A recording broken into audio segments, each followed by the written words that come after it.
I like to subscribe to all that. You know what time it is. It's Netflix time. This movie's called Hostage House.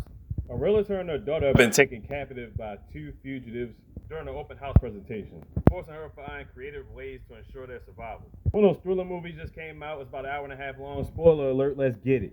So right off the bat, we got this chick named Mary. She's like selling houses. Here we have her daughter, Heather. She's ready to go off to college and whatnot. She's sad because her daughter's going off to college. She's going to be all alone and her father died of cancer. But Heather doesn't know anything about all that. They just ready to go to school. So she wants to take her daughter Heather out to dinner, and she can explain everything to her then. So as Mary's getting ready for the open house, the security guard comes by to make sure that everything's okay. Trust me, you'll see him again later on. She goes over to the house. That's a nice ass house too. Got hella acres and everything. She's setting up fruits and hors d'oeuvres and stuff. She keeps hearing scratching on the back door. Come to find out, this guy named Paul ends up being that's her boss. He wanted to make sure everything was going on smoothly. But why didn't he just knock on the front door instead of creeping around the back and shit? So Heather's out with her homegirl. They getting a little jog in. This is the last time you're gonna see this chick in the movie. This year has a bunch of people come in for the open house. Later on, she tells her daughter that she had a bunch of offers and all that, and they about ready to go to dinner. Heather kind of thick though. She can get it. I digress from my point. Anyway, she sees another potential buyer, I guess, but it's after 5 o'clock. So who else is coming to the house? But they're just sitting there in the driveway. So before all this, the police have been driving back and forth for like 2 hours trying to find somebody in this neighborhood. Those police cars, helicopters, all that shit.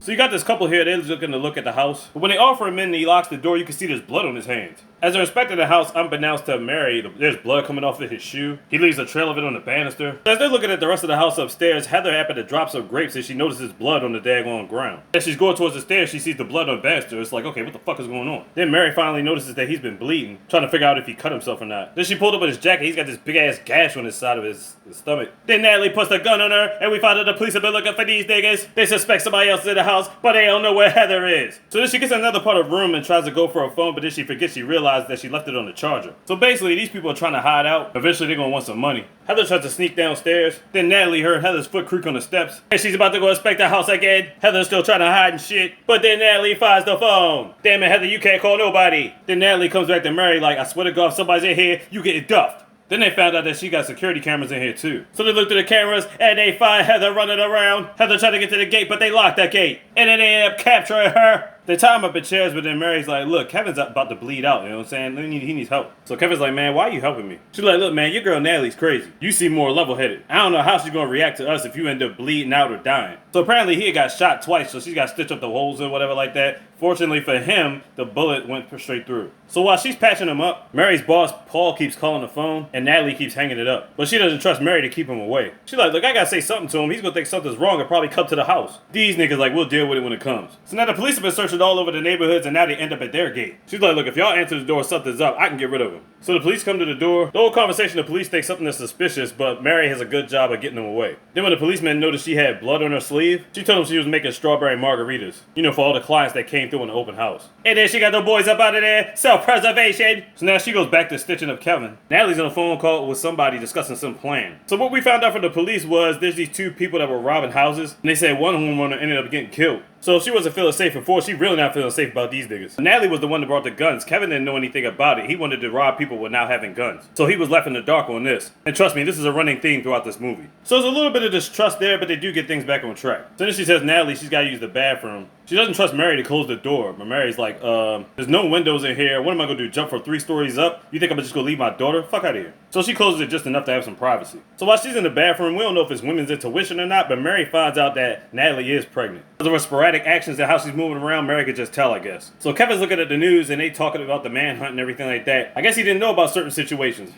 So Heather's basically stirring the pot, and by his facial expressions, she could tell that Natalie hasn't been telling him a lot. So even though he's a robber and he cracks safes and stuff like that, he knows he's feeling left out of some type of plan. They're definitely pulling at his emotions right now. So while Mary's talking to Natalie, got her thinking about her whole situation, she's secretly digging through the shelves and cupboards, and she pulls up some small scissors to put in her pocket. And she's like, all right, enough talking, finish up so you can get back downstairs. And because nobody answered the phone when Paul was calling, now he's coming to the apartment, or house. So because the cops know the robbers are here somewhere, they put out blockades, and on top of that, they gotta figure out what to do with Paul. And because Paul has the keys to the house, he can check anywhere he wants. He ends up checking through the back seats, Mary tied up. Paul turns around to see Natalie, she whacks him with a croquet mallet. Now he's all tied up and shit, he's trying to bribe his way out with money. He's like, look, I'll give you $50,000, I'll just wire it to you or whatever you. She has him panicking for a minute because she's like, I'm about to knock this motherfucker in the pool. But they decide to take his offer. But they're gonna make sure Paul comes with him so they can get past the blockade. He says he'll make the transfer to them after they get past the blockade. So throughout all this, we get a moment between mom and daughter. The daughter finds out she's been trying to sell this house because their house is about to be up for sale auction. And Mary can't afford it no more. And she ain't want Heather to worry about it. She just wanted her to go to college and all that stuff. So while the robbers and Paul going around to the other side of the house to the car, Mary pulls out the scissors scissors so her and Heather could get cut loose. Natalie puts Paul on the phone with her boss, is like, yeah, plans changed, wire the money now.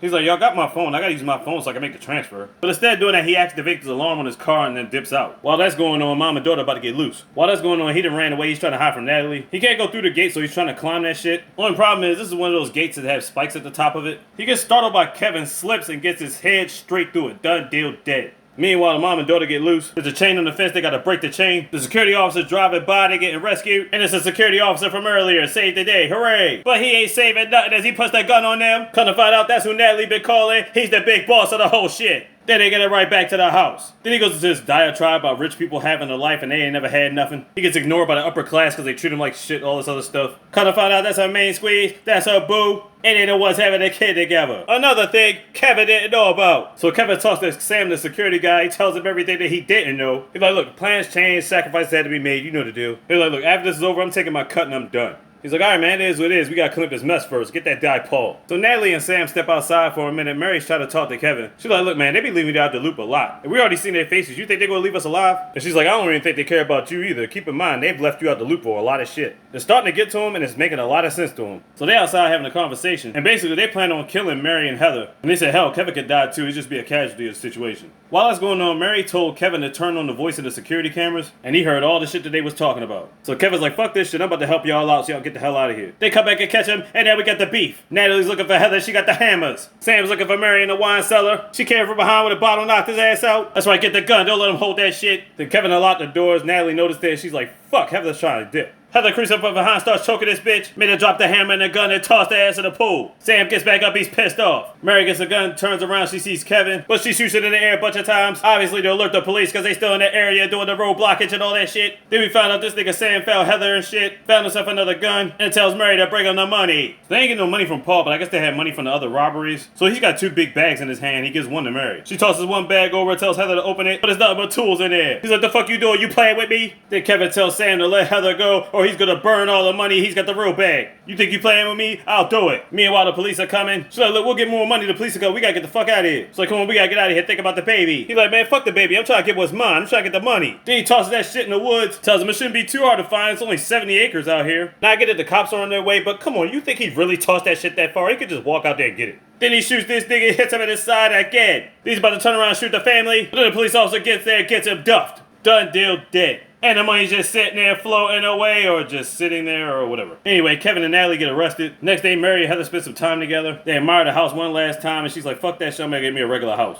Natalie ends up giving birth to a baby. But they take the baby away, ain't no happy times for you, you locked up. And they ain't gonna let you out like an Akon and Styles P track. I mean, it kind of gives off vibes like a Lifetime movie, but it's a little bit better than that. Hostage House on Netflix. Check it out. Like, subscribe, do all that. You know the time of this. Like these, got the easy best. Big. You got this slogan.